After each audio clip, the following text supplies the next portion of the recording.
So hello everyone and welcome back to my channel. In today's video we are going to be understanding a very important critical essay by the name A Defense of Poetry, written by our very own P.B. Shelley. When I talk about this writer, poet and critic, he belongs to the second generation of romantic writers. We as literature students all are aware that our romantic age is divided into the first generation writers and second generation writers. Both of them talk about their love for nature, feelings, emotions, imagination, and their poetry is extremely different from what we saw in the neoclassical age that was completely dominated by logic and reason. But there is a difference between their approaches. Your first generation writers are a bit conservative in their approach, and your second generation writers are a bit modern and revolutionary in their approach. When I talk about this word revolutionary, P.B. Shelley fits in the role extremely well, because this was a person whose philosophy was completely out of the box compared to the times he was living in. He did not believe on God. He was a staunch atheist. He did not believe on government or on your monarchy that everyone was praising. He did not believe on any of the institutions of the society. So when you look at his personality and his thoughts and his essays, you are going to find his views to be extremely revolutionary, which we are going to study today. Now, if you are preparing complete literary criticism of romantic era and you want in a place that you want the name of the all important critical essays, here are the important list that you have to prepare before going to your exams. There is no if and but that you are going to leave any of these critical essays, because इससे आपके exam में भर भर के questions पूछे जाते हैं. If at all you want to study them all at one place, you can just go and check out my complete literary criticism course, where I've taught each and every essay from all the ages. So you do not need to go and search for individual essays. You just sit at one place and prepare altogether. Now, when I talk about this particular essay written by Shelley, A Defense of Poetry, there is a very stark similarity between the essay of your Sidney as well as Shelley, and both are doing the same thing. So, in one or the other sense, you can say that Shelley's this particular essay, Defense of Poetry, is somewhat modeled on Sidney's essay, Defense of Poesy. This particular essay was written in 1595 during your Renaissance, and this particular essay, A Defense of Poetry, written by Shelley, is written in the romantic era. The background is similar because इस essay में भी there is a person, Stephen Gosson, जो attack करता है poetry के ऊपर. He has all the negative things to say about poetry and he attacks poetry, to which Sidney comes forward and he has to defend and honor poetry through his essay Defense of Poetry. This is exactly what your Shelley is doing. There is a person or a satirist who has now again to say every wrong thing about poetry. He is Thomas Love Peacock, and hence on because of his attack, Shelley comes forward and defends in his essay the and honor poetry, Defense of Poetry. So I hope this is clear that these are the two particular names that you need to remember. इससे आपके exam में direct question पूछा गया है, जो I will show you at the end.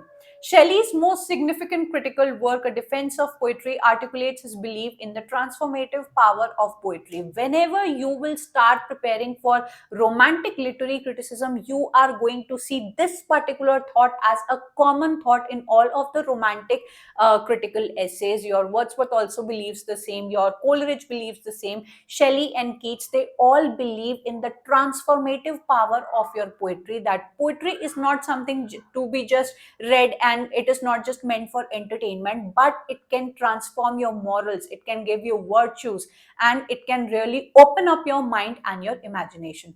It is one of the finest statements of your romantic literary theory, which talks about nature, purpose, and the function of poetry. This particular essay, A Defense of Poetry, was written in 1821. Please remember the date and write it in your notes, because date से आपके exam में questions पूछे जाते हैं.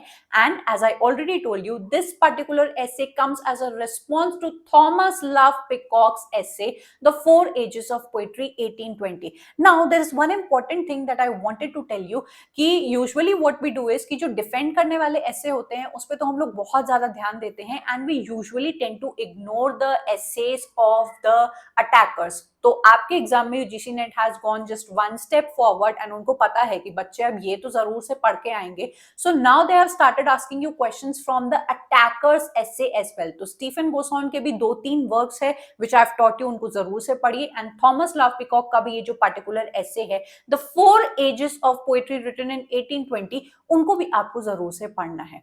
Peacock was a poet and a satirist himself, argued that poetry had lost its relevance in the age of reason, science and industrial progress. इनका जो main तर्क है, जो मेन इनका पॉइंट है पोएट्री को डीजेनरेट करने का या अटैक करने का, वो ये है, ही बिलोंग्स टू और he says that there are 4 ages of poetry. इन एजेस से आपके एग्जाम में क्वेश्चंस पूछे गए हैं, the iron age, the golden age, the silver age, the brass age. ये एज आपको लर्न होनी चाहिए क्योंकि ये आपके एग्जाम में पूछी गई हैं।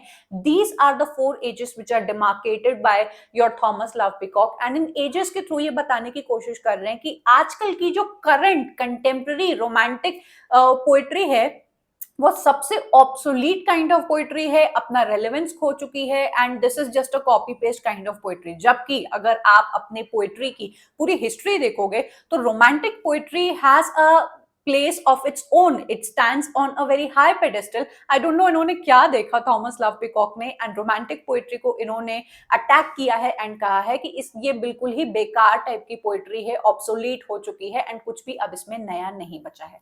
सो peacock claim that contemporary poetry जो आपकी रोमांटिक पोएट्री है वो ब्रास एज में चल रही है, गोल्डन एज हो चुकी है, आपकी आयरन एज हो चुकी है, सिल्वर एज हो चुकी है।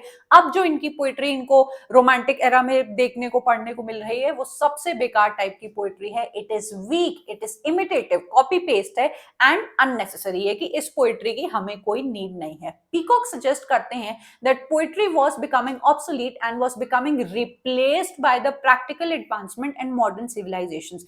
बेसिकली इन्होंने अपने ऐसे में ये तक कह दिया कि जिस टाइप की पोएट्री अब लिखी जा रही है, पहले इतनी अच्छी पोएट्री लिखी जाती थी एंड उसमें इतना बोल सकते हैं डेप्थ होता था, इनके अकॉर्डिंग जो रोमांटिक पोएट्री है उसमें कुछ भी नया नहीं है। It has become completely imitative and hence it should be stopped to be written and अब पोएट्री को लिखा नहीं जाना चाहिए, बाकी चीजों में आप लोग इन्वेस्ट करो। ठीक है, शेली आगे आते हैं एंड इस पॉइंट को स्ट्रांगली डिसएग्री करते हैं एंड बहुत सारे गुड पॉइंट्स रखते हैं in your defence of poetry. ये आपको बिल्कुल सिमिलर लगेगा सिडनी के एसे से, तो आपको कुछ भी इसमें ऐसा डिफिकल्ट लर्न नहीं करना है, इन्होंने कोई ऐसा डिफिकल्ट क्रिटिकल टर्म नहीं दिया है जो आपको बैठ के रटना पड़ेगा, बस आपको कॉन्सेप्ट समझ लेना है इस पर्टिकुलर एसे का एंड उससे आपके क्वेश्चंस इजीली बन जाएंगे which I will show you. Poetry is not just for entertainment, ये आपके शेली बोलते हैं कि पोएट्री को ये मत समझो कि भैया एक गाना है मैंने पढ़ लिया and then you move forward. It is essential for the moral as well as the intellectual progress. आप इस पॉइंट को देखने वाले हो, वर्ड्सवर्थ बोलेंगे, कोलरिज बोलेंगे, कीट्स बोल रहे हैं, शेली बोल रहे हैं एंड आगे जाके मैथ्यू आर्नोल्ड ने भी इन्हीं राइटर्स, इन्हीं क्रिटिकल एसेज से इंस्पिरेशन ली है एंड हेंस आप देखेंगे मैथ्यू आर्नोल्ड के एसे में कि उन्होंने कितना ज्यादा मॉरल जजमेंट, सेंसिबिलिटी के बारे में बात की है, which is the essence of poetry. So he comes in his defense, in the defense of poetry, and he says कि भाई poetry is not just for entertainment, it gives you moral and intellectual progress that you get from your poetry. Another very important point, and this is the most important point in your essay because इससे आपके exam में 2-3 questions पूछे गए हैं। Poets are visionaries and legislators. अगर आपको याद होगा, अगर आपने सिडनी का essay पढ़ा हुआ है तो आपको याद होगा कि कैसे आपके प्लेटो ने जिस तरीके से बोला था कि आपके जो पोएट्स होते हैं, मजाक उड़ाया था कि ये तो डिवाइनली पोजेस्ड हो जाते हैं एंड कुछ भी सच्चाई नहीं लिखते हैं, they just imitate the physical world. तो बहुत कुछ आपके प्लेटो ने बोला था पोएट्री को अटैक करते हुए, जिसको सिडनी डिफेंड करते हैं कि भाई आपके हिस्टोरियन से भी बेटर होती है पोएट्री, आपके फिलोसफर्स, फिलोसफी से भी बेटर होती है पोएट्री एंड योर पोएट्स। यहाँ पर आपके पीबी शेली भी बिल्कुल सिमिलर पॉइंट को उठाते हैं एंड कहते हैं कि पोएट विजनरीज होते हैं एंड लेजिस्लेटर्स। लेजिस्लेटर कौन हुआ? जो लॉ बनाता है एक सोसाइटी के लिए। तो आपको वो इंपॉर्टेंट जो कोटेशन है which I will give you very soon इस एसे में देखने को मिलेगी, जहां पर आपके प्लेटो ने बोला है कि आपके शेली ने बोला है कि poets are the unacknowledged legislators of your mankind. तो जितने भी रूल्स एंड रेगुलेशंस आपको लगता है कि ये लॉ वाला बंदा बना रहा है, हिस्ट्री इंपॉर्टेंट है, फिलोसफी इंपॉर्टेंट है, आपके सिडनी एंड शेली बोथ बोलते हैं कि ये सभी आपकी फील्ड्स पीछे हैं एंड पोएट्री सबसे पहले आगे आता है, बिकॉज जो एक पोएट होता है वो अपनी क्रिएटिव इमेजिनेशन से सोसाइटी को वैल्यूज देने का काम करता है एंड उस वैल्यूज के बाद ही आपके बाकी सब्जेक्ट्स आते हैं. So according to them poetry comes first, philosophy, history, law, everything comes after. Poetry and science are not opposite. देखो साइंस को बोला जाता है कि देखो इसमें तो तर्क होता है, इसमें लॉजिक होता है, there is a clear observation of your facts and everything कि क्या आप क्रिएट कर रहे हो, कॉज एंड इफेक्ट का रिलेशनशिप है, साइंस में आप देख सकते हो. पर आपके शैली ने बताया है कि science is not something better than poetry. Poetry is in fact not so different from your science. Poetry inspires scientific discoveries by expanding human imagination. Imagination एक ऐसा पॉइंट है जो आपको रोमांटिक क्रिटिकल एसेज में बार बार रिपीट होता हुआ दिखाई देगा. वर्ड्सवर्थ एंड स्पेशली कोलरिज ने और primary and secondary imagination, fancy के बारे में बात की है. तो ये पॉइंट वहीं से कंटिन्यू होता हुआ आता है कि पोएट्री एक इंसान का जो मेंटल कैपेबिलिटीज है उसकी जितनी भी पॉसिबिलिटीज है उसको देती है and hence a person becomes divinely possessed और in connection with the divine power. Hence उसका जो बौद्धिक स्तर होता है वो बहुत ज्यादा स्प्रेड हो जाता है, खुल जाता है and hence he is capable of doing many more scientific discoveries. I hope this is clear. Shelley defines poetry as the expression of the imagination, a point that is being repeated. Poetry allows humans to go beyond facts and reality. जिस तरीके से प्लेटो ने कहा था कि there is an idea of forms. एक ऐसी दुनिया है, प्लेटो ने बताया था कि जो कि बेटर है, परफेक्ट है एंड जो कुछ भी आप पोएट्री में देखते हो is mere just imitation. Aristotle भी आते हैं, इस पॉइंट को डिफेंड करते हैं कि माना कि हम लोग कॉपी करते हैं आपके इस दुनिया की, लेकिन जो वो कॉपी होती है वो एक क्रिएटिव इमेजिनेशन होता है, एक क्रिएटिव एडिशन होता है to what we show you in our poetry और in our art.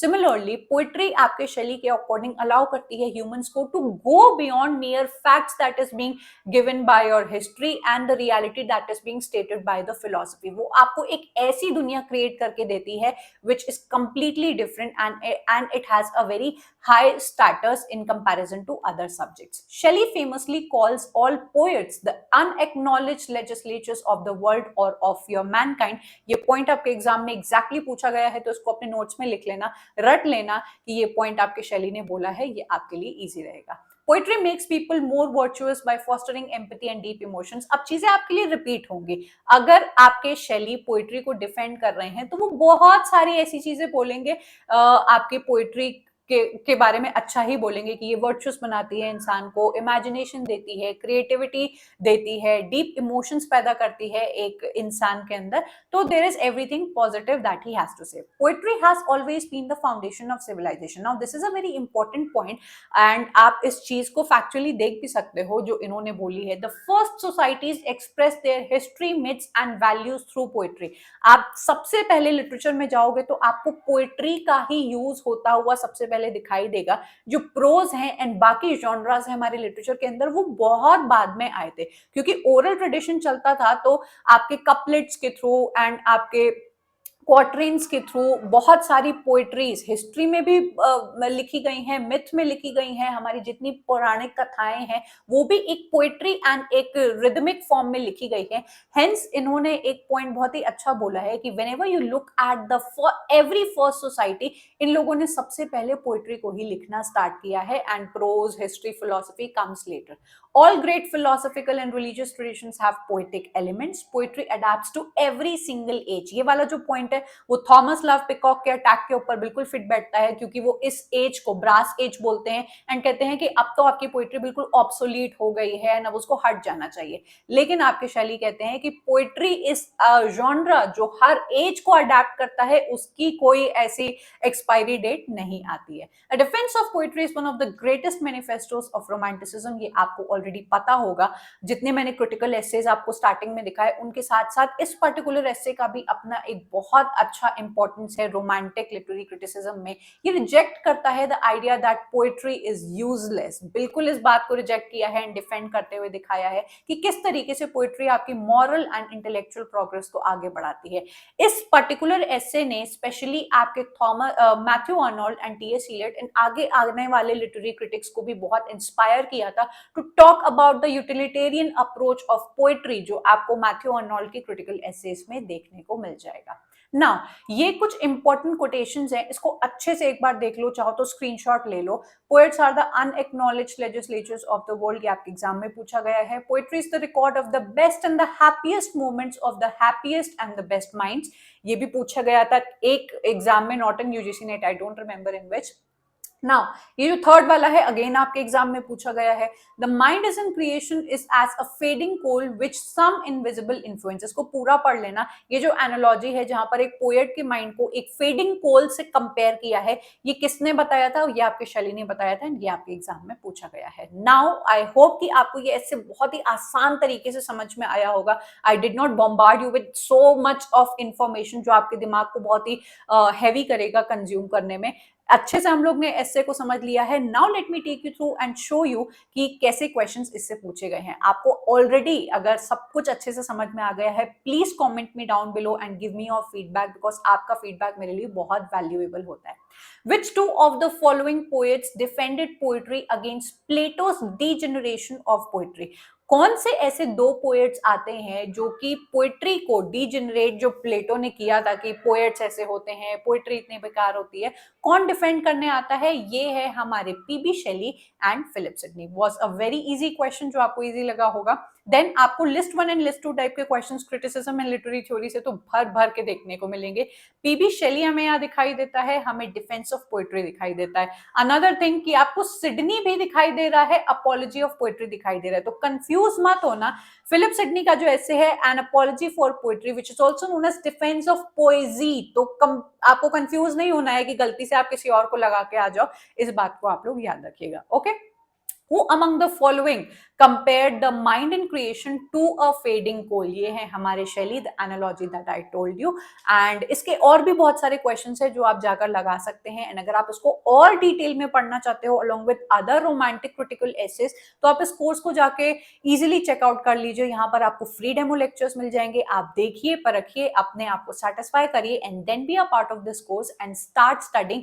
Your journey for literary criticism will be very easy for you, I completely assure you in that। इसके questions भी आपको लगाने हैं साथ ही साथ जो आपको हमारे SPYQ टेस्ट सीरीज में मिल जाएंगे। तो if you are interested you can also go and practice section wise questions. I hope कि आप मेरे व्हाट्सएप एंड टेलीग्राम ग्रुप का पार्ट ऑलरेडी हैं, because that is the fastest place where I connect with you. And यहाँ पर आपको मेरी और free services PYQ test series and polls मिल जाती है। आई एम होपिंग कि आज का ऐसे आपको बहुत अच्छे से समझ में आया होगा। I am going to take your leave. I will meet you up next in yet another video. Up till then, bye and take care.